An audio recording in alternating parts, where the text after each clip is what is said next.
तो आज बेटा बात करेंगे सेमीकंडक्टर्स की। और सेमीकंडक्टर्स की अगर हम बात करें तो सिंपल डेफिनेशन अगर हम लिखें तो हम ये कह सकते हैं कि there are solids which have electrical conductivity intermediate between conductor and insulator. तो लिखना चाहें तो लिख लीजिए, there are solids having electrical conductivity. आप रजिस्टिविटी भी लिख सकते हैं, बट एक डेफिनेशन के लिए पहले हम कंडक्टिविटी टर्म यूज करें। Okay, so conductivity, there are solids having electrical conductivity between, हाँ जी, कंडक्टर्स एंड इंसुलेटर्स।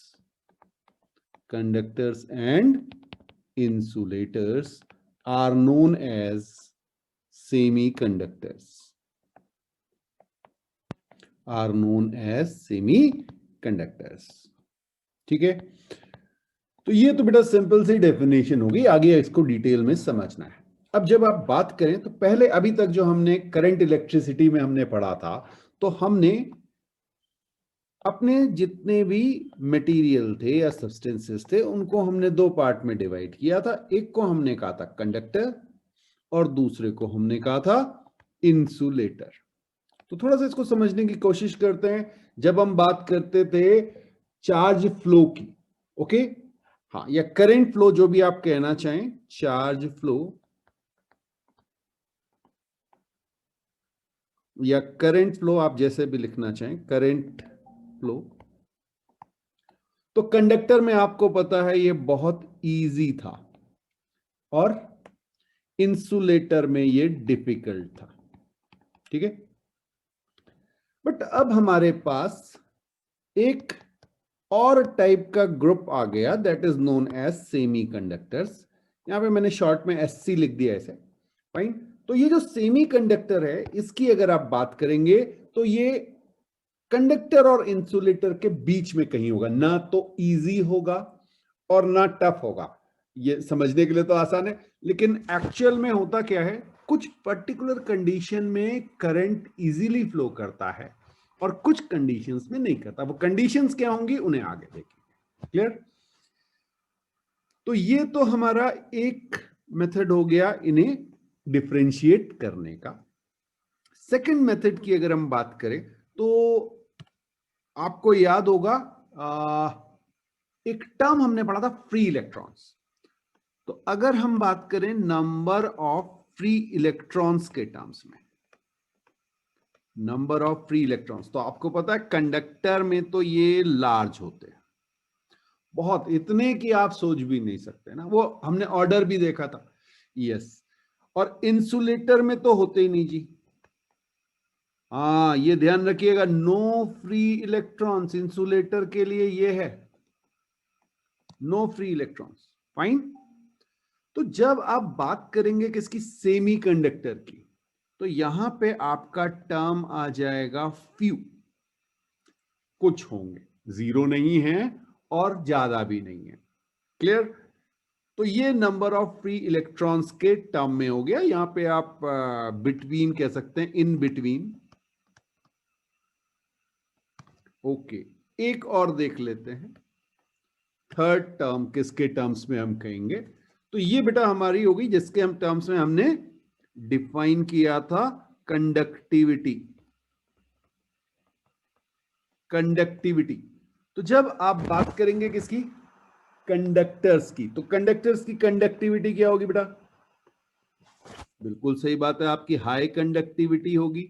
तो हम यहां पे हाई लिख देते हैं, और यहां पे लो कंडक्टिविटी होगी। बिल्कुल सही बात है। अच्छा देखिए, फिजिक्स में मैंने पहले भी आपसे कहा था, एक कम ज्यादा कह के काम नहीं चलता।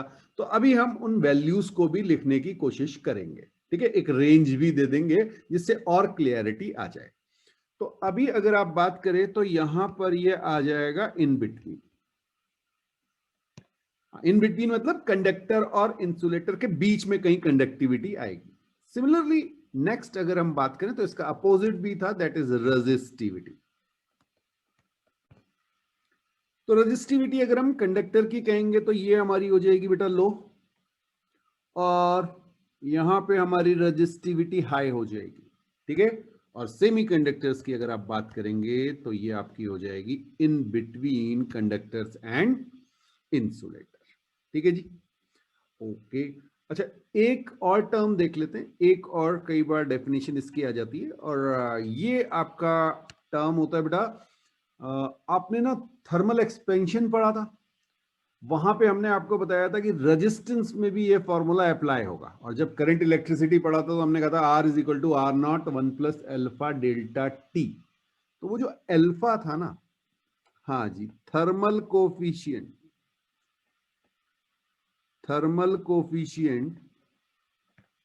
Of resistance, fine. तो ये ध्यान रखिएगा, ये कंडक्टर्स के लिए डिफाइन होगा और ये पॉजिटिव है, फाइन। हाँ, ये आपको ध्यान रखना है, और सेमीकंडक्टर्स के लिए ये नेगेटिव है, okay. Thermal coefficient of resistance भाई इंसुलेटर के लिए डिफाइन नहीं करें, वो वैसे ही इतना ज्यादा होता है, कोई करंट पास नहीं होने देता, तो अगर टेम्परेचर रेज कर दोगे तो भी क्या फर्क पड़ना है ना, तो उसके बारे में हम बात नहीं कर रहे हैं, ओके। तो ये तो हमारी बिल्कुल बेसिक इंट्रोडक्टरी डेफिनेशन हो गई। अब ये जरा सी यहाँ पे ये नेगेटिव समझ लेते हैं बेटा, ये क्या है, ये नेगेटिव जो आया अल्फा, इसका मतलब ये हो गया इफ, हाँ जी, अगर हम आपसे कहें इफ टेम्परेचर टी इंक्रीजेस, ठीक है, तो आपका रेजिस्टेंस डिक्रीज करेगा। अगर आपको याद हो कंडक्टर में क्या होता था, जैसे जैसे आपका टेम्परेचर इंक्रीज करता था आपका रेजिस्टेंस भी इंक्रीज करता जाता, बिकॉज उसका अल्फा पॉजिटिव था। और अगर आपका टेम्परेचर डिक्रीज करेगा तो आपका रेजिस्टेंस इंक्रीज करेगा, तो अपोजिट हो गया, फाइन। और यहीं पे एक और पॉइंट लिख लीजिए, एट एब्सोल्यूट टेम्परेचर,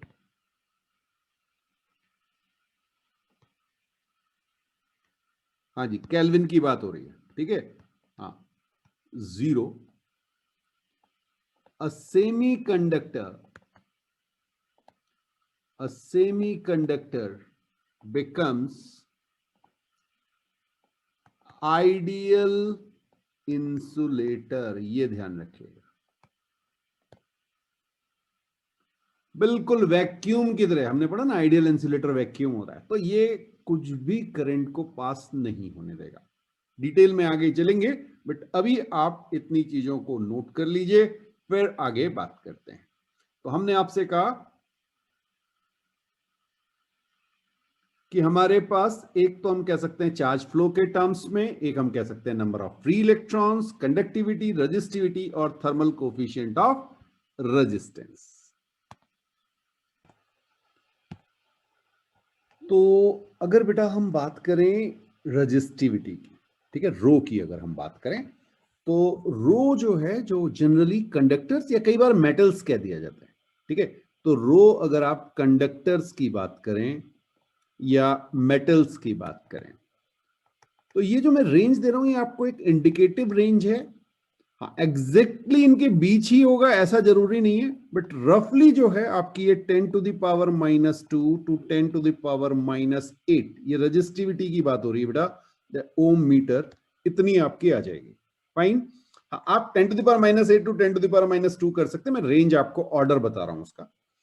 ये सिग्मा इज 1/ρ, तो ऑब्वियसली इसके ऑर्डर की अगर आप बात करेंगे तो कितना हो जाएगा, 10 to the power 2 to 10 to the power 8 siemens per metre, fine. ये आपकी होगी बेटा किसके लिए, मेटल्स के लिए या कंडक्टर्स के लिए एक रेंज दे दी आपको, फाइन। अब अगर आप बात करें इंसुलेटर की, तो इंसुलेटर्स में जो रजिस्टिविटी है, आपको पता है वो रजिस्टिविटी क्या होगी, बहुत हाई होनी चाहिए, बिल्कुल सही बात है।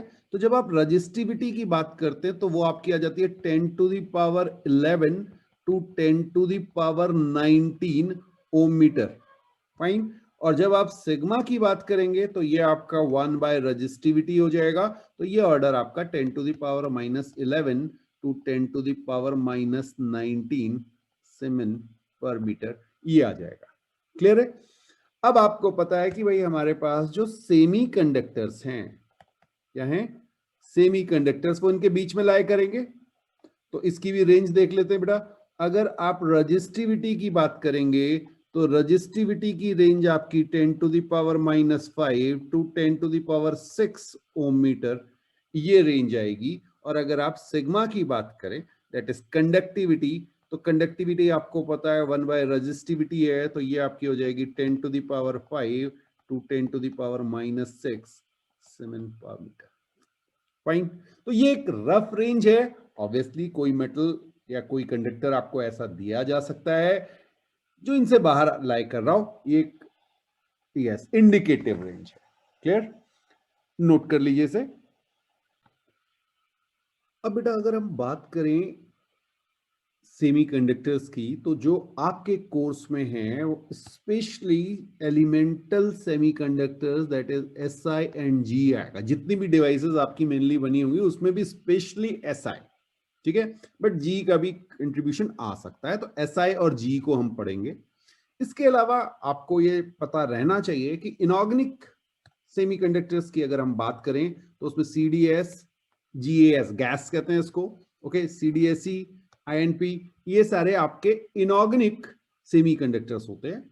और जब आप ऑर्गेनिक सेमीकंडक्टर्स की बात करेंगे तो anthracene, doped phthalocyanine, okay. Organic polymers की बात करेंगे तो पॉलीपायरोल, पॉलीएनिलीन, पॉलीथायोफीन, ये सारे हैं। तो आप कम से कम इतने नाम याद रख लीजिएगा, बिकॉज ये एनसीईआरटी में भी आपको मेंशन किए गए हैं। तो ये आपको पता रहने चाहिए कि इस तरह के हमारे इनऑर्गेनिक सेमीकंडक्टर्स हो सकते हैं, ऑर्गेनिक सेमीकंडक्टर्स हो सकते हैं। बाकी जो हमारी प्रैक्टिस में आएंगे वो बेटा यहां पर दो टाइप के आपके, एक तो एसआई बेस्ड और एक जीई, सिलिकॉन और जर्मेनियम, ये दोनों पे हम स्टडी करेंगे। इनको तो डिटेल में हमने पढ़ना है, ठीक है। तो चलिए फिर आगे बढ़ते हैं। और अब बेटा एक कॉन्सेप्ट आता है और वो है आपका एनर्जी बैंड्स का। हाँ जी। तो सेमी कंडक्टर्स, कंडक्टर्स और इंसुलेटर्स को हम डिफाइन करेंगे on the basis of energy bands. Fine. अब बात ये आती कि भाई ये एनर्जी बैंड्स क्या है। तो जब हम एटम पढ़ रहे थे ना, तो हमने एक आइसोलेटेड एटम के स्ट्रक्चर की बात की थी। बोर मॉडल में हमने पढ़ा था, ठीक है ना। हाँ, वो उसकी एनर्जी निकाली थी, वो भी हाइड्रोजन लाइक एटम की निकाली थी। फिर हमने उसको, हाँ, हाइड्रोजन एटम से फिर हाइड्रोजन लाइक एटम में कन्वर्ट कर दिया था। ओके। तो वो जो इलेक्ट्रॉन की एनर्जी थी वो तो भाई एक तो आइसोलेटेड के लिए थी और दूसरा हाइड्रोजन या हाइड्रोजन लाइक के लिए थी।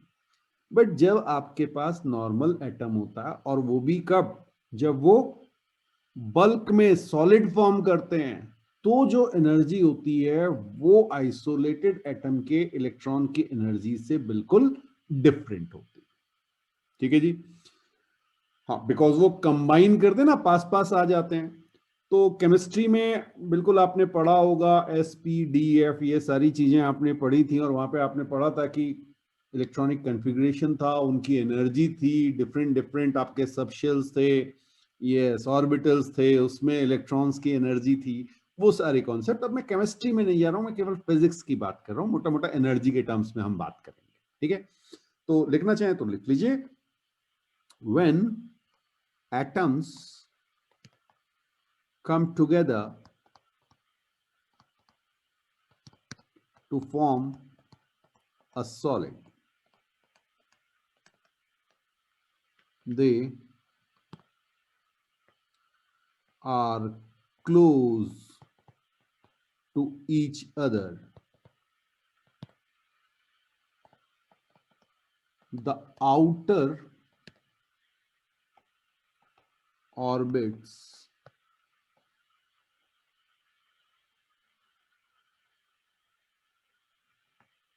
of atom from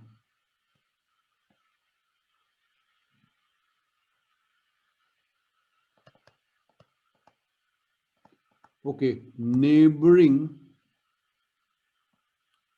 एटम्स, ठीक है, would come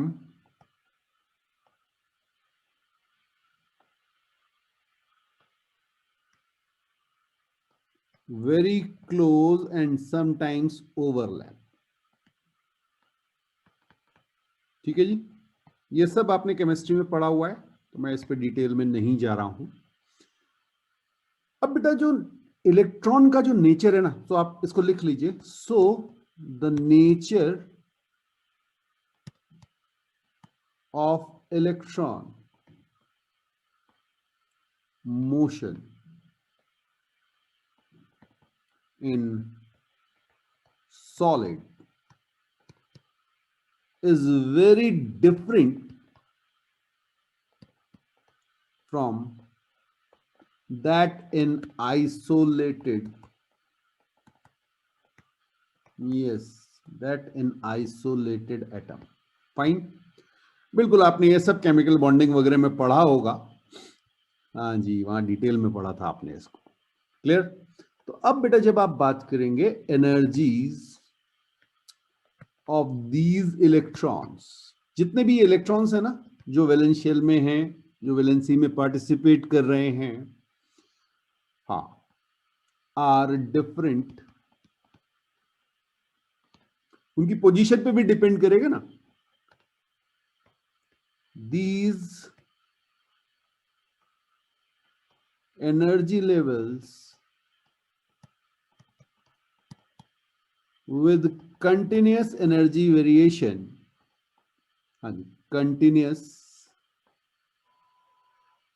energy variation form energy band. हाँ जी, अब जरा सी इसको समझते हैं। ठीक है भाई, मान लीजिए एक एग्जाम्पल लेते हैं कि मेरे पास 1 2 3 4 5 6 7 8 9 10 स्टूडेंट्स हैं। ठीक है, आपके अलग अलग नंबर आए, तो इन 10 स्टूडेंट को आपने अलग अलग बैंड्स में, बैंड्स कैसे, जैसे आपने कहा 90 to 100 मार्क्स जिनके आए, 80 to 90 जिनके आए, इस तरह से आप 5 मार्क्स में भी कर सकते हैं। क्लियर? तो आप क्या करेंगे, वो ग्रुप बनाएंगे, that is known as band. Clear? तो अब देखिए यहां पर क्या होगा, यहां पे आपके पास, आपको पता है एनर्जी जो है वो इलेक्ट्रॉन वोल्ट में होती है ना, इलेक्ट्रॉन्स की। ओके, तो ये आपके पास एक बैंड होगा। यस, अब इस बैंड का मतलब क्या है, ये इसकी लोअर लिमिट है, एनर्जी की लिमिट है, और ये आपकी अपर लिमिट है। फाइन, तो ये आपकी वैल्यू होगी, इसे आप ई हाई ई लो ऐसे करके कह देंगे, एनर्जी हाई एनर्जी लो। और जितने भी इलेक्ट्रॉन इसके बीच में आएंगे वो बैंड बनाएंगे, कौन सा, ये डिफरेंट डिफरेंट लेवल्स हैं, आपको दिख रहे हैं। हाँ, तो ये डिफरेंट लेवल्स जो हैं, ये आपका एनर्जी बैंड बन गया। This is known as energy band. Fine, तो एनर्जी बैंड मेरे ख्याल से सभी को समझ में आ गया होगा। बहुत अच्छी बात है। अब जरा बात करते हैं, इस एनर्जी बैंड को कुछ नाम देंगे। ठीक, तो लिख लीजिएगा, the energy band which includes energy levels of valence electrons is called valence band। ठीक है, तो हमने नाम दे दिया भाई, वैलेंस बैंड नाम दे दिया। किनको नाम दिया वैलेंस बैंड? वो इलेक्ट्रॉन जो वैलेंसी में पार्टिसिपेट कर रहे हैं उनकी जो एनर्जी है। ठीक है, ओके, और इसी तरह से एक नाम हम और देंगे और उसको हम कहेंगे कंडक्शन बैंड। तो लिख लीजिएगा, the energy band, the energy band above the valence band. हाँ, अब अबव क्यों है ये अभी आपको समझ में आ जाएगा। Above the valence band is called conduction band. हाँ, कंडक्शन बैंड, जो वो फ्री इलेक्ट्रॉन होते थे ना, वही तो कंडक्शन में पार्टिसिपेट करते थे, और आपको पता है कि उनके पास जो एनर्जी होती थी वो हाई होती थी, तभी तो वो फ्री इलेक्ट्रॉन्स होते थे। क्लियर? ओके, तो अगर इसको हम एक डायग्राम से विजुलाइज करने की कोशिश करें तो मैं यहां पे एक लेयर इस तरह से बना देता हूं, 2 एनर्जी लेवल ये मैंने आपको दिखाए और 2 एनर्जी लेवल और दिखा दे रहा हूं अभी। हाँ, अभी बहुत ज्यादा चिंता नहीं कीजिए कि क्या है इसमें बेटा। ये मेरे पास है वैलेंस बैंड और ये मेरे पास है कंडक्शन बैंड। ऑब्वियसली जो कंडक्शन में जो इलेक्ट्रॉन्स पार्टिसिपेट कर रहे हैं उनकी एनर्जी ज्यादा होगी तभी तो वो, भाई वैलेंस बैंड वाला इलेक्ट्रॉन टाइटली बाउंड होता है ना, तो टाइटली बाउंड चीजों की एनर्जी तो कम होती है। हाँ, ये हम बहुत डिटेल में पढ़ चुके हैं। क्लियर? अब देखिए इस पे एक पॉइंट यहां पे लिखा जाता है, इसको आप लिख देते हैं EC। हाँ, EC, और जो लोअर वाला है इसके अपर पॉइंट को आप लिखेंगे EV। Fine. EV is upper limit of valence band and EC is lower limit of conduction band। ये समझ में आ रहा है? ओके, चलिए मैं एक ना काम करता हूं, मैं इसको थोड़ा सा कलर भी कर देता हूं यहां पे, जिससे आपको समझ में आए कि भाई ये हमारे पास, हाँ ये बैंड है।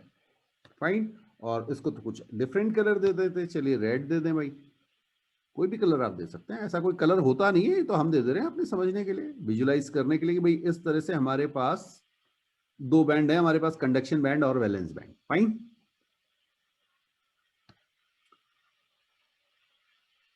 अब एक पॉइंट और लिख लीजिए स्टार के साथ।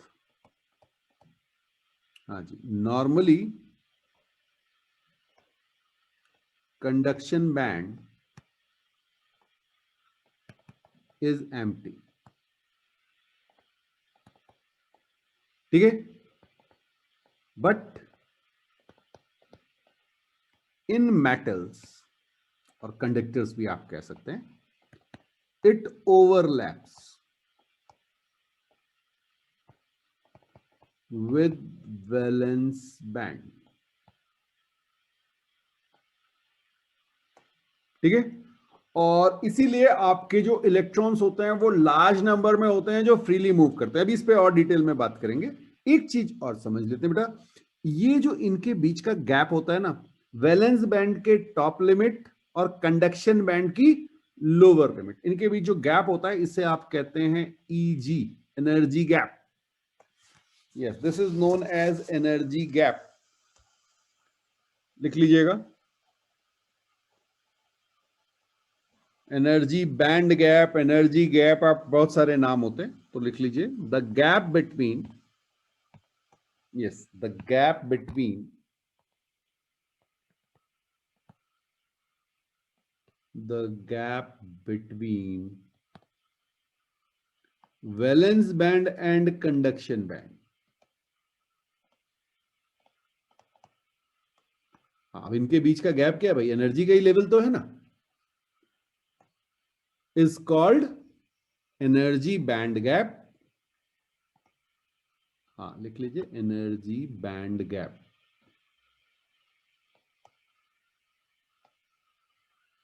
ओके, अब बेटा अगर हम बात करें कंडक्टर्स की, तो कंडक्टर्स में ये जो आपको वैलेंस बैंड दिख रहा है ना आपका, हाँ जी, ये वैलेंस बैंड आपका इस तरह से ओवरलैप कर जाता है। ओके, आप देख रहे हैं ओवरलैप कर गया, इसका मतलब आपका जो एनर्जी गैप है ये कितना हो गया, नेगेटिव मत लिख देना भाई, 0 हो गया, कोई गैप रहा नहीं इनके बीच। तो energy gap is 0, that is in conductors और मेटल्स की अगर आप बात करेंगे तो। फाइन, हाँ, ये आपका 0 हो गया बेटा। तो कंडक्शन बैंड, ये रहा आपका कंडक्शन बैंड, और इधर आपका रहा वैलेंस बैंड।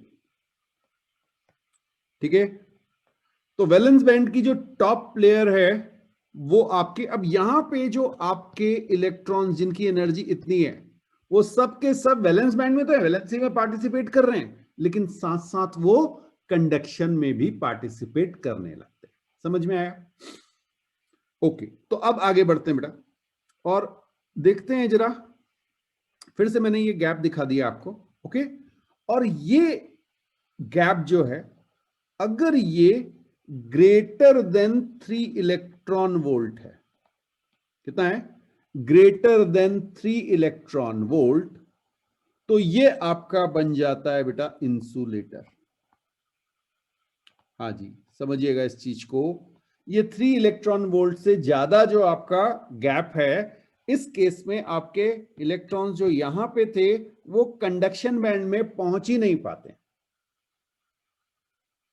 सारे के सारे जो आपके इलेक्ट्रॉन्स हैं वो वैलेंस बैंड में ही रहते हैं, वो वैलेंस बैंड में ही रहेंगे, तो वो कंडक्शन में पार्टिसिपेट नहीं कर पाएंगे। क्लियर? अगर ये एनर्जी गैप आपका 3 इलेक्ट्रॉन वोल्ट से ज्यादा है। अब बात करेंगे किसकी बेटा? सेमीकंडक्टर्स की। तो जब आप सेमीकंडक्टर्स की बात करते हैं तो ध्यान रखिएगा, सेमीकंडक्टर्स में ये जो गैप है ये लेस देन 3 इलेक्ट्रॉन वोल्ट हो जाता है।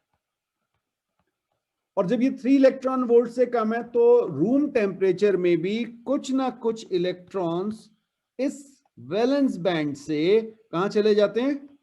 कंडक्शन बैंड में। क्लियर? हाँ, तो इसकी अभी थोड़ी देर के बाद बात करते हैं। But on the base of energy band gap अगर आप कहें तो Eg अगर आपका 0 है तो वो कंडक्टर है। हाँ, large number of conduction electrons available. Eg अगर आपका ग्रेटर देन 3 इलेक्ट्रॉन वोल्ट है तो वो आपका इंसुलेटर कहलाएगा।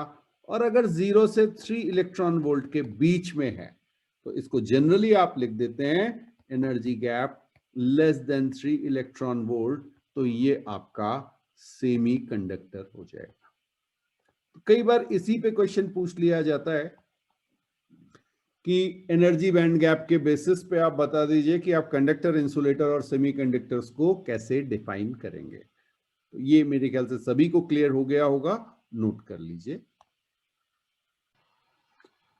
तो अब बेटा थोड़ा सा समझते हैं, एक टर्म लिखिएगा, इंट्रिंसिक सेमीकंडक्टर्स। इंट्रिंसिक सेमीकंडक्टर्स, तो भाई ये इंट्रिंसिक टर्म क्या है? तो इंट्रिंसिक मींस प्योर। देखिएगा, a pure semiconductor, a pure semiconductor, bracket में चाहे तो लिख लीजिए free from any impurity is called intrinsic. ठीक है जी? हाँ, इंट्रिंसिक सेमीकंडक्टर। तो इसमें जो आपके कोर्स में है बेटा वो है एक तो Si सिलिकॉन। ठीक है? हाँ, अगर आप थोड़ी सी इसकी केमिस्ट्री देखना चाहें तो Z आपका 14 था इसमें। यस, तो आप इलेक्ट्रॉनिक कॉन्फ़िगरेशन लिखेंगे तो 1s2 2s2 2p6 3s2 3p2 ये आपका आ जाएगा। क्लियर है? और सेकंड जो इंपॉर्टेंट है वो है आपका जर्मेनियम। Z आपका था इस पे 32 बेटा, और इसका अगर आप इलेक्ट्रॉनिक कॉन्फ़िगरेशन लिखेंगे तो 1s2 2s2 2p6 3s2 3p6 okay 3d10 4s2 4p2। हाँ, पिलिंग बिल्कुल डिफरेंट होगी, बिल्कुल आप सही कह रहे हैं, बट जब आप ऑर्डर लिख रहे हैं तो हम nth शेल की बात करें, आउटर मोस्ट शेल की बात करें तो वो 4 हो गया बेटा। इस केस में ये 4 हो गया। ठीक है? तो अगर आप आउटर मोस्ट शेल के इलेक्ट्रॉन्स देखें तो यहां पे भी 4 हैं और यहां पे भी 4 हैं। So we have 4 valence electrons, 4 valence electrons हैं दोनों में ही। क्लियर? हाँ, बिल्कुल इसको नोट कर लीजिए, फिर आपको इनका 2D लेटेस्ट ये कैसे जो है डिस्ट्रीब्यूटेड होते हैं उसकी जरा सी बात करते हैं। तो ये बेटा अगर हम, ये हमने जो आपको +4 दिखाया ना, बिल्कुल बेटा, इसमें आपके पास ये फोर्स वैलेंस इलेक्ट्रॉन्स हो गए। ये जो सिस्टम है ये आपका या तो SI है या GE है। क्लियर? इन दोनों में से कुछ भी हो सकता है, आप दोनों की जगह, मैंने +4 लिखा हुआ है, आप चाहें तो SI लिख दीजिएगा, आप चाहें तो GE लिख दीजिए, दोनों के लिए ये वैलिड है। अब अगर आप देखें तो ये मैं आपसे कह रहा हूं इस पे कंसेंट्रेट करने के लिए, ये जो सेंटर वाला आपका SI है, ये दिख रहा है आपको?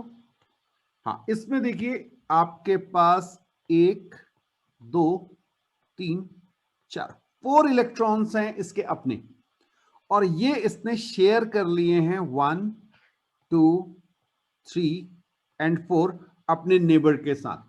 क्लियर?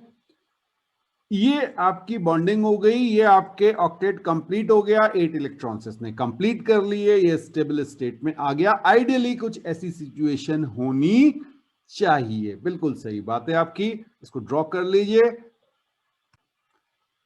अब बेटा अगर मैं आपसे बात करूं T is equal to 0 kelvin, obviously आपको पता है ये टेम्परेचर हाइपोथेटिकल है, बट अगर मैं T is equal to 0 kelvin की बात करूं तो बिल्कुल ऐसा स्ट्रक्चर आपको दिख रहा होगा।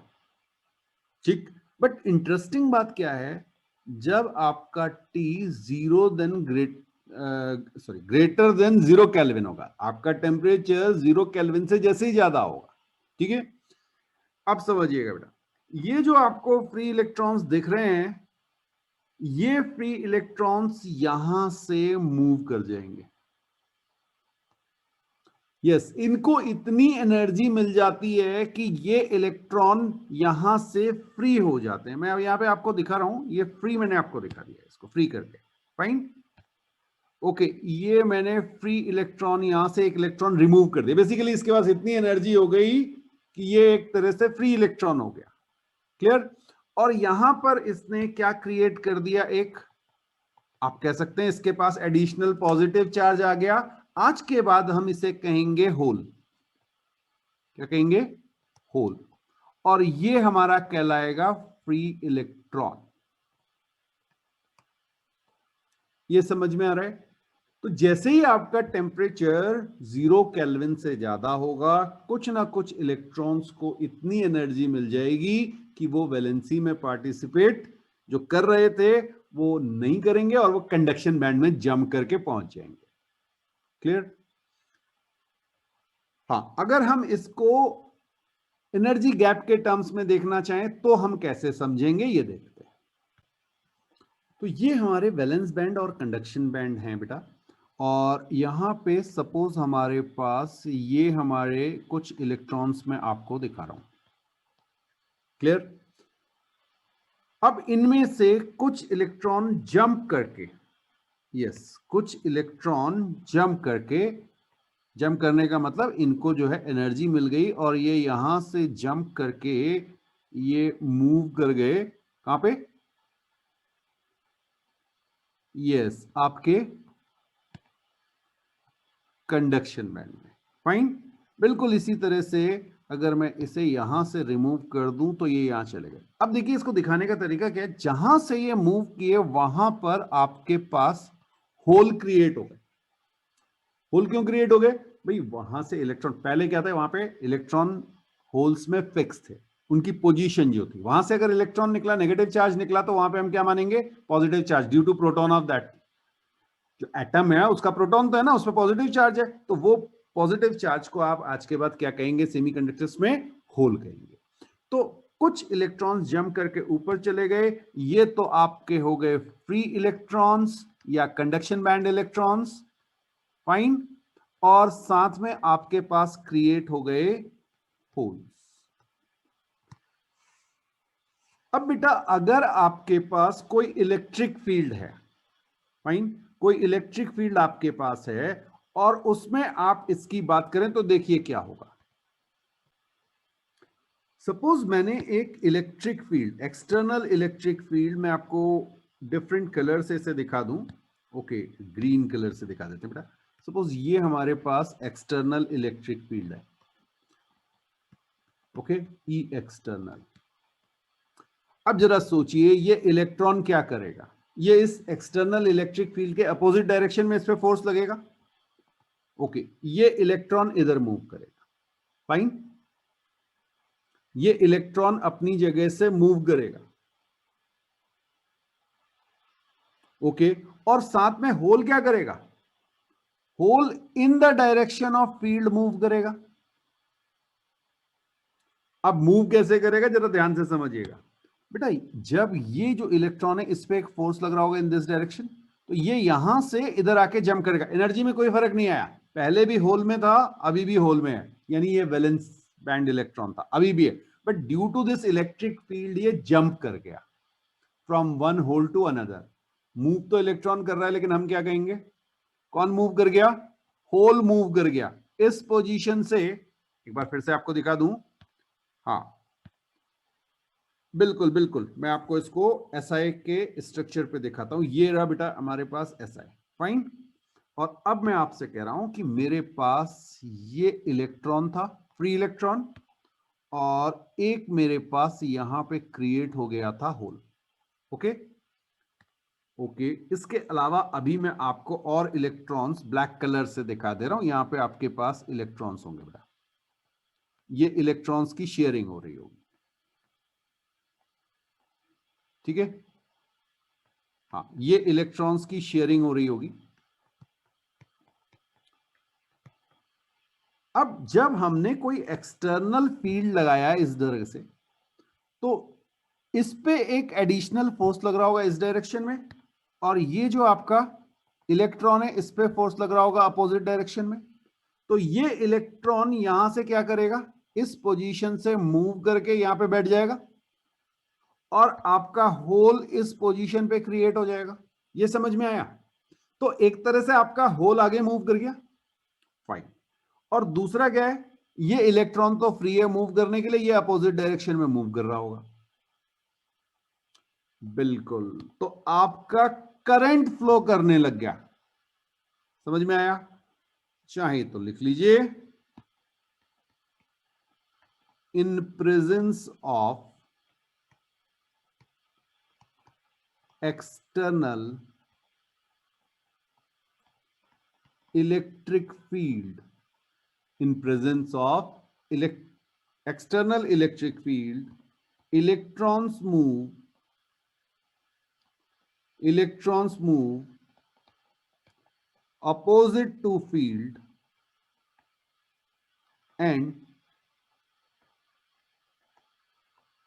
holes also move in the direction of external field. ये समझ में आया बेटा?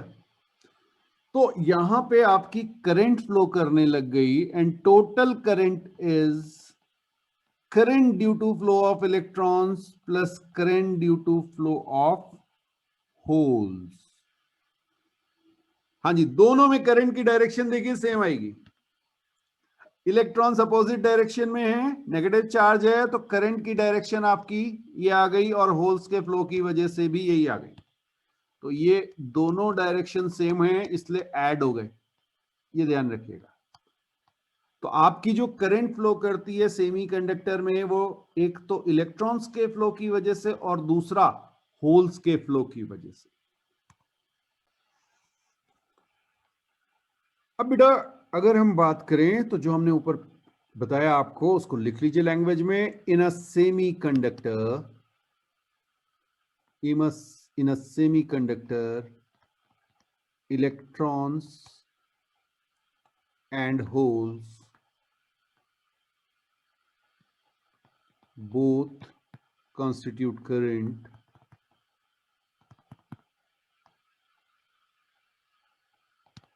हाँ जी, because number of electrons is equal to number of holes। ये समझ में आया?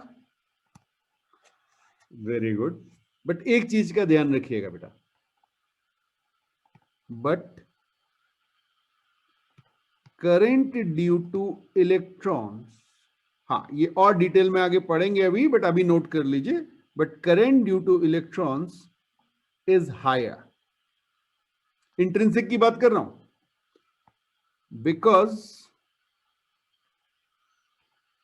The free electrons or conduction band electrons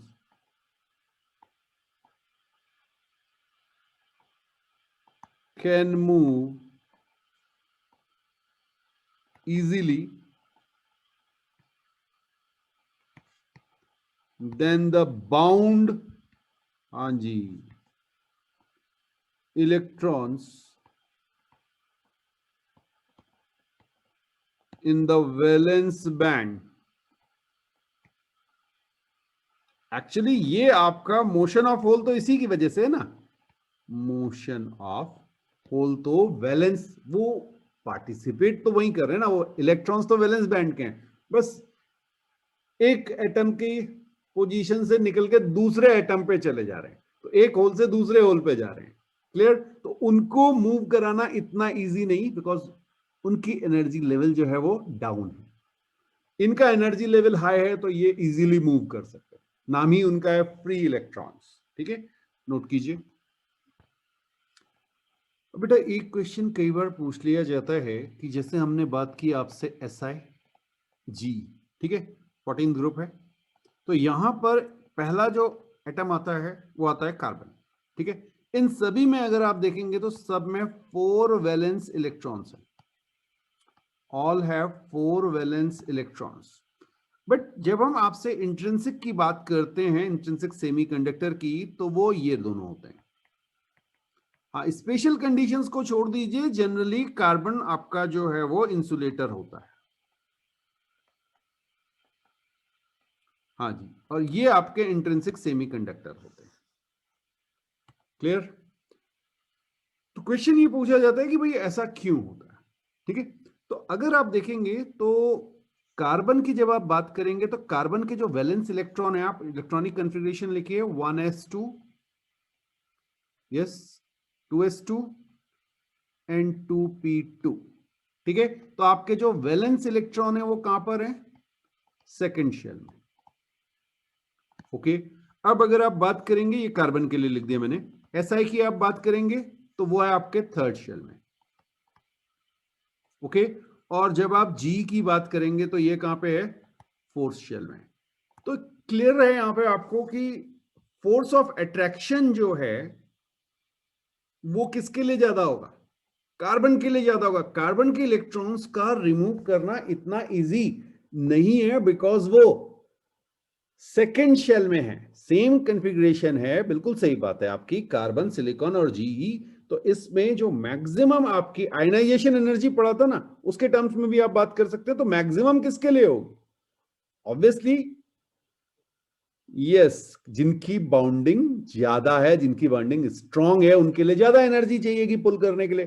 तो ये जो कार्बन होता है बेटा, ये टाइटली बाउंड हो जाता है in comparison to Si and Ge। तो ये कार्बन आपका ट्रीट होता है इंसुलेटर की तरह, जबकि बाकी दोनों आपके ट्रीट होते हैं इंट्रिंसिक सेमीकंडक्टर। इनके पास रिलेटिवली कार्बन के कंपैरिजन में लोअर आयनाइजेशन एनर्जी है, और ये कम एनर्जी से ही एक्साइट होके फ्री इलेक्ट्रॉन उसका मूव कर सकता है। क्लियर?